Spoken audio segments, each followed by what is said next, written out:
Hello learners of all ages, my name is Mr. Montgomery. I teach 4th and 5th grade math, and today we're going to be learning about multiplying by tens, hundreds, and thousands.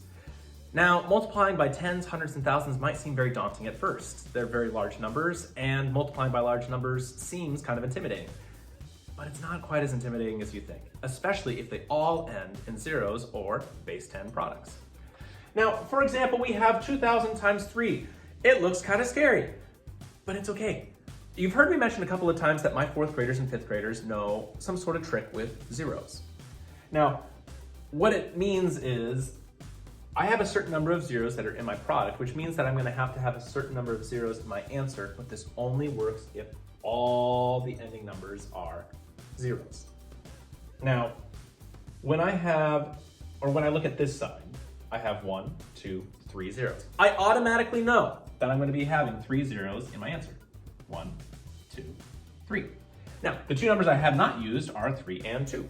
So 2 times 3 is 6. So 2,000 times 3 is 6,000. But why does this work? If I write it out like a normal multiplication problem, 2,000 times 3, and eventually 4th graders, we're going to be getting to this point. If this seems kind of confusing at first, don't worry, we'll take it step by step. But whenever you multiply, I have 3 groups of everything on the top. So when we multiply a traditional way, we would take our number right here, our multiplier, and multiply it up to every single digit to figure out what the value is. So 3 times 0. Well, that's 0. Now, since I'm done with that one, I move on to the next one. 3 times 0. Well, that's still 0. 3 times 0.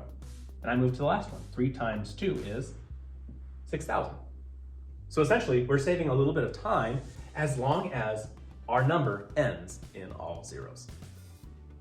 All right, 4th graders, if we take a look at our, well, it's not our practice problems, it's actually our homework sheet on page 54. I feel like going straight to your homework for a couple of problems will be good for you to start. Now, on page 54, numbers 5, 6, and 7, the directions say multiply. Well, since we have base 10s, we can solve each of these by figuring out, well, how many zeros do we have on one side, and what numbers do I have left to multiply? So I'm going to be coming back on screen. I'm going to be doing number 5 with you. So how many zeros do I have on this side?